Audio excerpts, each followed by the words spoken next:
Samajwadi party महिला आरक्षण के पक्ष में है और समाजवादी पार्टी का इतिहास रहा है कि हम लोगों ने हमेशा महिलाओं को आगे बढ़ाने के लिए काम किया है। अब भारतीय जनता पार्टी नारी को नारा बनाने की कोशिश कर रही है। भारतीय जनता पार्टी इस आरक्षण को लेकर के भाजपा अपना नारी का नारा बनाना चाहती है और बदलने की कोशिश कर रही है। जिन्होंने नारी को अपने संगठन में नहीं रखा, अगर हम दुनिया के आंकड़े देखें, जेंडर इक्वलिटी में हम कहां खड़े हैं, हम 146 में 127वीं जगह पर खड़े हैं। और अगर हम इनके खुद के सरकारों को देखें अगर, तो अध्यक्ष महोदय इनके 21 जगह सरकारें हैं।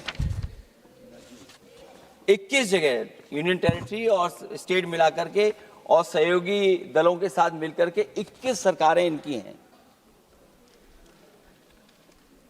भारतीय जनता पार्टी ये बताए कि उनके 21 स्टेट में जहां सरकारें उनके सहयोगी साथियों के साथ चल रही हैं, कितने मुख्यमंत्री इनके बने हुए हैं, कितनी महिला मुख्यमंत्री बनी हुई इनकी? जीरो। और जो दिल्ली की बनी हुई हैं, हालांकि वो हाफ चीफ मिनिस्टर हैं। महिला आरक्षण के नाम पर जल्दीबाजी क्यों है भाजपा के अंदर? सच तो यह है कि भाजपा जनगणना को टालना चाहती है और जनगणना को टालने का मतलब है कि जाति जनगणना को टालना चाहते हैं। और जाति जनगणना इसलिए टालना चाहते हैं क्योंकि वो आरक्षण का सवाल उठेगा।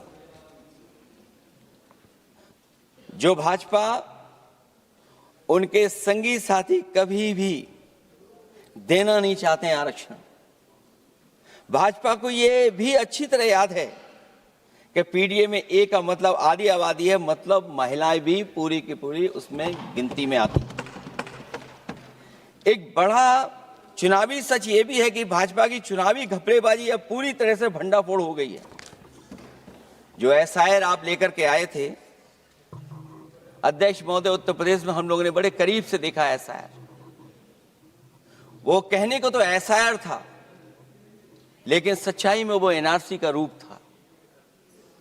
और एसआईआर के मामले में जिस तरीके से वोट काटने का काम शुरू हुआ, मैं बधाई देना चाहता हूं अपने पीडीए प्रहारी और संगठन के लोगों को जिन्होंने वोट बचा लिया। जब पहली गिनती में हम लोग बचाने में कामयाब हो गए तो अध्यक्ष महोदय भारतीय जनता पार्टी फॉर्म 7 को लेकर के आई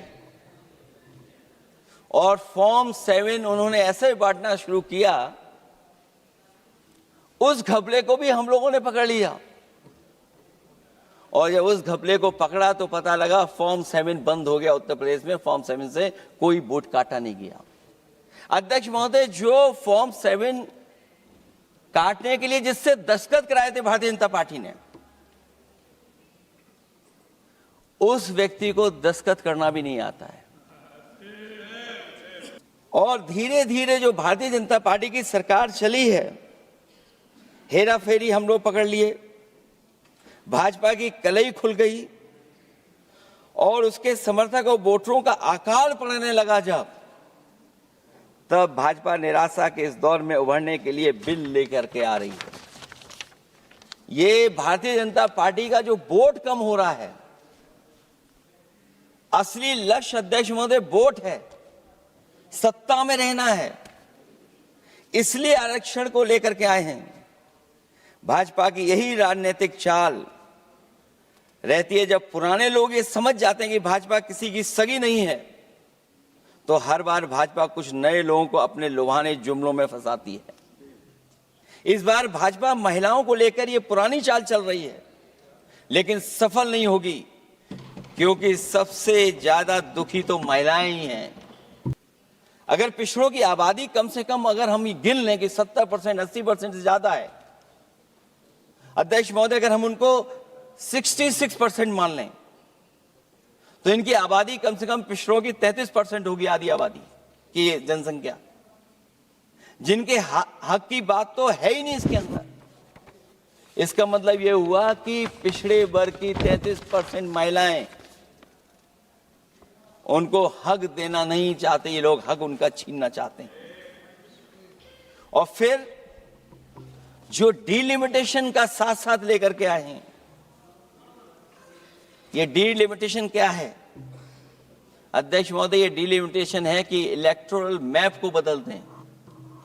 हमारे पूर्व में कांग्रेस के सदस्य ने ठीक कहा है कि जब डिलिमिटेशन की बारी आई तो इन्होंने पूरी रणनीति बना करके कि किस तरीके से लोकसभाओं के क्षेत्र बनाए जाएं, क्षेत्र कैसे बने जिससे कि उन्हीं को पॉलिटिकल लाभ मिले, वो हम लोगों ने आसाम में भी देखा और जम्मू कश्मीर में भी देखा है। इसलिए हम चाहते हैं कि पहले जनगणना हो और जनगणना जब आंकड़े सही आ जाएंगे अध्यक्ष महोदय, तब जाकर के डिलिमिटेशन ठीक होगा। और अगर आंकड़े ही ठीक नहीं हैं तो फिर आरक्षण कैसे ठीक होगा? क्योंकि आरक्षण का आधार ही हमारा जनसंख्या पर है।